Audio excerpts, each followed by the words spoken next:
ഇന്ത്യയിലേക്ക് നുഴഞ്ഞു കയറാൻ ഒരു പഴുതു നോക്കി കാത്തിരിക്കുന്നവരാണ് പാകിസ്ഥാനികളെന്ന് നമുക്ക് എല്ലാവർക്കും അറിയാം. ഇതിനോടകം നിരവധി പാകിസ്ഥാനി നുഴഞ്ഞുകയറ്റക്കാരെ അതിർത്തി സുരക്ഷാ സേന പിടികൂടിയിട്ടുമുണ്ട്. ഇപ്പോൾ ജമ്മു കാശ്മീരിൽ നിന്ന് വരുന്ന വാർത്ത ജമ്മു കാശ്മീരിലെ സാംബ ജില്ലയിലെ ഇന്ത്യൻ പ്രദേശത്തേക്ക് നുഴഞ്ഞു കയറാൻ ശ്രമിച്ച പാകിസ്ഥാൻ നുഴഞ്ഞുകയറ്റക്കാരനെ അതിർത്തി സുരക്ഷാ സേന പിടികൂടിയിരിക്കുന്നു എന്നാണ്. ഞായറാഴ്ച വൈകുന്നേരം രാംഗഡ് സെക്ടറിലെ ബല്ലാഖ് പ്രദേശത്ത് നിന്ന് ഇരുട്ട് മുതലെടുത്ത് നിയന്ത്രണ രേഖ കടക്കാൻ ശ്രമിച്ചപ്പോഴായിരുന്നു സംഭവം. പാകിസ്ഥാൻ പറയുന്നതനുസരിച്ച് അതീവ ജാഗ്രതയിലായിരുന്ന BSF സൈനികർ സംശയാസ്പദമായ നീക്കത്തെ ശ്രദ്ധിക്കുകയും നുഴഞ്ഞുകയറ്റക്കാരനെ വെല്ലുവിളിക്കുകയും ചെയ്തു എന്നാണ്. അയാൾ പ്രതികരിക്കാൻ പരാജയപ്പെട്ടപ്പോൾ സൈന്യം മുന്നറിയിപ്പ് വെടിയുതിർത്തു. നുഴഞ്ഞുകയറ്റക്കാരനെ പിടികൂടി. BSF അയാളുടെ കൈവശം പാകിസ്ഥാൻ കറൻസി നോട്ടുകൾ കണ്ടെടുത്തിട്ടുണ്ട്. പിന്നീട് കൂടുതൽ ചോദ്യം ചെയ്യലിനായി പോലീസിന് കൈമാറി. ഒറ്റപ്പെട്ട സംഭവമല്ലെന്നും ഇത്തരം നുഴഞ്ഞുകയറ്റ ശ്രമങ്ങൾ BSF പതിവായി പരാജയപ്പെടുത്തുന്നുണ്ടെന്നുമാണ് ഉദ്യോഗസ്ഥർ അറിയിച്ചിരിക്കുന്നത്.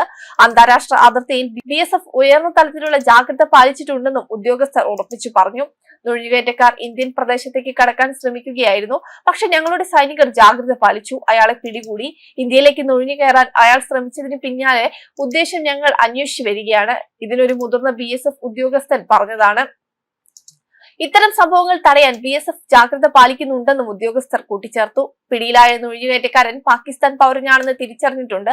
അയാളുടെ നുഴഞ്ഞുകയറ്റ ശ്രമത്തിന്റെ ഉദ്ദേശം കണ്ടെത്താൻ അന്വേഷണം നടത്തി വരികയാണ്.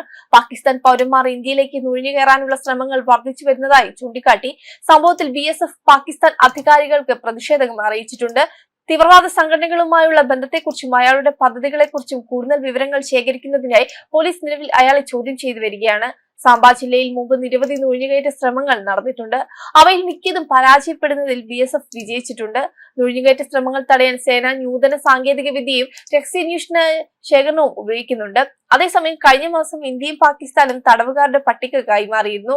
ഇന്ത്യയുടെ കസ്റ്റഡിയിൽ 391 പാക് തടവുകാരും 33 മത്സ്യത്തൊഴിലാളികളുമാണ് ഉള്ളത്.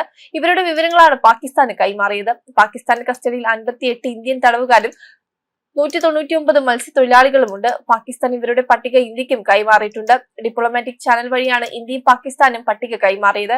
ഇന്ത്യയും പാകിസ്ഥാനും തമ്മിലുള്ള കരാറിന്റെ അടിസ്ഥാനത്തിലാണ് എല്ലാ വർഷവും ഇത്തരത്തിൽ തടവുകാരുടെ പട്ടിക കൈമാറുന്നത്.